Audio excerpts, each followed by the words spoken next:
We'd like your permission to use Husky Stadium for our all-Don James Bowl game celebration. We've invited his Kent State players and staff to join us, too. That's the Jack Lambert, Nick Saban, and Gary Pinkel bunch. We'll charge a small admission price, but give folks free autographs.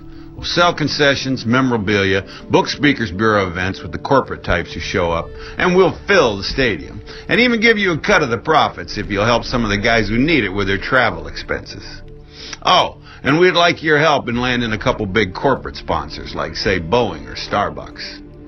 It'd be a great first step by you in the reconstruction that should have taken place years ago in bringing the Dogfather's amazing recruits back into Husky Nation where they belong. And if you get that apology letter to Mrs. James delivered to her sometime in April, we'll scrap the tell-all book idea of our crimes against the NCAA that we got under Coach's radar. Do we have terms?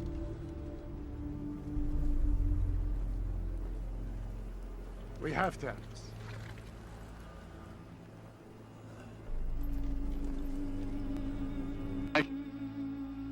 Okay, let me give you my view as a Husky football insider of the Coach Don James era and as an American historian with a special focus today on the '84 team, since you guys were just inducted into the UW Hall of Fame.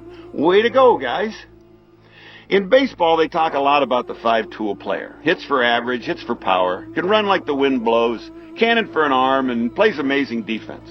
Of course, that's my own vernacular. I might have got one of those wrong. You know, believe it or not, some of Coach James's recruits were five-tool baseball guys who spurred Major League Baseball at a chance at major college football in the NFL. Shoot, we even had five-tool basketball guys like Jock Robinson and Michael Collins. They spurned the NBA at a shot at major college football in the NFL. Well, Coach James was the five-tool leader. He could think strategic, tactical, logistical, was empathic, and he could communicate. And as an introvert, he would make sure his ideas or his orders were fully baked before he opened his mouth, unlike us extroverts who like to think while we talk, which of course drives lots of folks nuts because we change our mind a lot after we think out loud. You know, as Coach Lambright has said in the past, Coach James did have a lot of the accountant in him, but that was his logistical side. So you need super accurate information to make the right tactical and strategic decisions as a leader. The smartest guy on the planet with inaccurate or wrong information will give you the wrong answer every time. So the accountant came out of him when it was time to gather accurate data on a player, team, offense, defense, etc. That's how he came up with the right decision to play Warren Moon in a predominantly white position as quarterback, at least in the 60s and 70s it was. Now be careful not to do that bias thing, okay? I'm just the historian here. Oh, incidentally, anytime Coach Lambright talks Husky football, people should instantly stop what they're doing and listen to him like a little child. He's the only guy ever to play and coach for Coach James's predecessor, Jim Owens, and then coached under Don James, and then coached the Huskies. He's got a vast array of knowledge and insight that, if I'm lucky, I'll get out of him someday. And unfortunately, since I wasn't around when he was the head coach, I can't access totally accurately whether or not he was a five-tool leader or not. He sure did get dealt a bad hand when it came to his bosses and the NCAA sanctions. And of course, we know it was his recruits that won the Rose Bowl in 2000 or 2001. Okay, this logistical or accountant piece also controls resources and supplies like money, manpower, uniforms, food, that kind of stuff. Logistics is what lost Germany the war against Russia. Hitler couldn't get enough bullets, blankets, reinforcements, etc. into Russian because his blitzkrieg or lightning war outran their supply lines. Plus, Hitler made a tactical blunder with his Luftwaffe or Air Force by blowing up all the Russian airports that he would need later to land his thousands of airplanes on to resupply his troops. All the runways had huge holes in them, so he couldn't land his planes. Well, and of course he made a strategic mistake by attacking Russia in the first place, before he had completely annihilated the British, who were on their last legs, literally. But then he got a big head, stopped listening to the data his generals were giving him, and started using his gut instincts. Well, like Coach did. But he made sure that when he used his gut, like starting Jock Robinson in the Rose Bowl as a true freshman, or bringing Hugh Millen in late in the game against Oklahoma in '84, that he and his coaches had the data, all right, for making that decision. Hitler got arrogant, didn't listen to his coaches. Coach did. That's why he met with them at halftime instead of the players. Okay, so if you missed it, I just touched on 3 of the 5 tools of a Big L leader: logistics, tactical, and strategic. So coming from a coach's perspective, you got all the logistical data on players on both teams, right? You got your game plan, which is strategic in nature. Strategic is like Eisenhower, who saw the war globally, then moved his tactical experts to fight each battle, like Patton and, say, Montgomery. Those are like coaches' coordinators, offense, defense. Then you got each play, which is tactical, right? You know, when they're in this formation, you run this play, like a tank battle. When the German panzers line up this way, you run your American tanks this way, and then you know, quick-like. And like the moves in a chess match. But strategically, you look at the whole board, which is why Coach liked the tower, so he could see the whole field.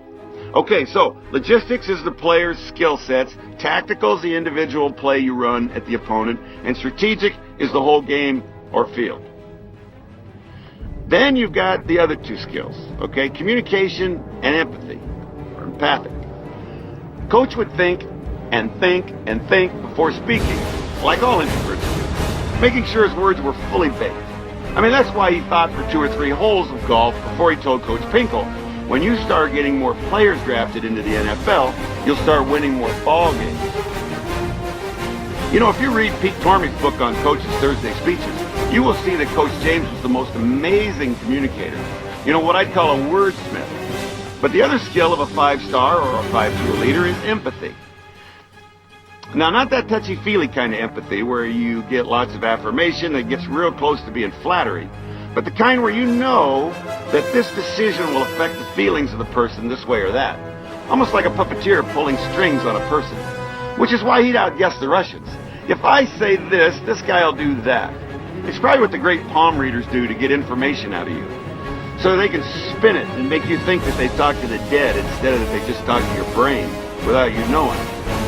Got you to show your hand and you didn't even know it. The great empathics like Coach can read your body language and then use their accountant brain to add it up and make either a strategic or a tactical move. You know, it borders on manipulation and probably would be borderline unethical if you didn't throw in the wild card of the 6th tool, if you will, God, right? I mean, if you're a God-fearing man like Coach was, you'll know that God is always watching you to make sure that you'll have the best interest of the person across from you in mind when you're manipulating them. And also to recognize that all good things come from God, right? The great ideas, technologies, movies, etc. Oh, and of course the 5 tools of a Big L leader. If not, then it's probably flat out evil to use your 5 tools to manipulate people for your own gain, selfishly. Thankfully, Coach wasn't selfish, or he could have used his power to become a dictator. You know, like Hitler or Stalin, you know, etc. Okay, using all 5 leader tools simultaneously would actually make Coach one hell of a poker player, or better yet, a great chess player. He'd be the guy to try and outthink them Russians at world chess, for sure. He'd be the guy to see what I see, the 23,000 nuclear weapons buried in the ground from here to Siberia, when just 30 or 40 of them dumb things going off at once would ruin the ozone, probably smother everybody on the planet. And that strategically, the best thing would be to put those nukes in giant spaceships, send them into the space, and let them just keep going and going, or at least store them up there so God could come down in his full glory once in a while to change our culture a bit without them going off and blowing the earth in half, okay? All right. Okay, clear ahead of any bias for a moment before we move on, okay? Coach had humility. That's what blew me away when I went and saw him in the early 2000s, all right? He had let all 5 of his Big L tools drop to the floor and treated me like a sweetheart, showing me all his cool posters on the wall in his garage. And he was like the most amazing, wonderful grandfather. You know, it was really something to see. But Coach could pick up those 5 tools real quick and stop you in your tracks, even at 80, if you got out of line, you know, which I learned pretty quickly the few times I let him down. Or I saw somebody else let him down.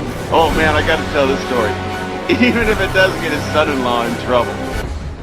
Sometime in the mid-90s, Krista and I go over to Tucson, Arizona, where Krista had played softball for the University of Arizona. The Huskies were in town, and the day before they had a golf tournament and a barbecue after. So Krista and I went over, but we headed over to the coach's offices instead of playing golf over there at the University of Arizona because Coach's son-in-law, Jeff Woodruff, was the running backs coach, right? So I wanted to impress Krista that I could get into the coach's offices there. And so we go into Woodruff's office and we sit there and we're visiting and start talking about Coach. He says, yeah, Coach comes over a lot, stays in my house here. He actually stays in my pool house. I call him my pool man. I'm like, oh yeah, you call him your pool man. Yeah, right, to his face, right? Yeah, that's funny. So we laugh. We talk about training table back in the 80s when we used to sit there and joke with Coach Woodruff. And then Coach James would walk in and we'd all get serious and quiet, you know. So anyways, then we head over to the golf deal, and afterwards we're at the barbecue, and there's Coach James, right? And Coach remembers everybody's name all the time, right? Whether you were a walk-on or whether you were a starter, he knew your name. And he walks right up. He says, hi, Lynn, how you doing, you know? And I'm like, fine, Coach. Good to see you. I introduced him to Krista, you know, and I said, hey, we saw Coach Woodruff today over at the offices, and yeah. And then Krista says, he calls you his pool man. And he says, pool man. And he gets that fire in his eyes. I built the damn thing. And then all of a sudden he just kind of calms and he's like, well, you know, that's kids these days, you know. And so we kept talking and I'm just like, oh, Krista. But she didn't know any better. I mean, she's about the same height as him, looking him in the eye. You know, he looked like a little banker there, you know. She didn't know that he had the power of God inside him. Oh, boy, pool man. And they're up in heaven right now laughing about that one, I'm sure. Okay, so here's how I'm guessing Coach used his 5 tools to beat Switzer in the Orange Bowl, okay? Logistically, he had all his data on his players and the Oklahoma players.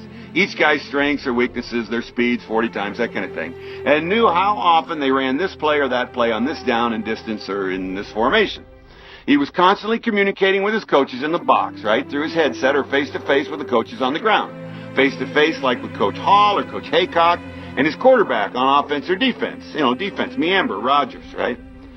Tactically, they had their game plan or each individual plays called by the coordinator in the box, probably Pinkel on offense, Lambrat on defense. Strategically, Coach was watching the clock, the score, what he'd say after the game if they won or if they lost, using his empathy to gauge Switzer's body language on the field across from him, and how he interacted with his coaches. Looking at the Oklahoma players' body language, you know, if they were more tired on this side or that side of the ball, you know, communicating it tactically back to his coordinators. Hey, take advantage of this player or that player on the next call. And then using his gut at just the right time. Okay, put Huey in. Let's go for the end zone with that big arm of his. All right, touchdown, we win. Okay, Skip, we have this much time to make it to the bus to catch our plane on time. Make sure the players get lots of fluids and find my wife so I can celebrate with her for 43 seconds. Okay, maybe 50 seconds at the most. Now, I'm just guessing here, of course, as I'm just the historian, you know. Number 68.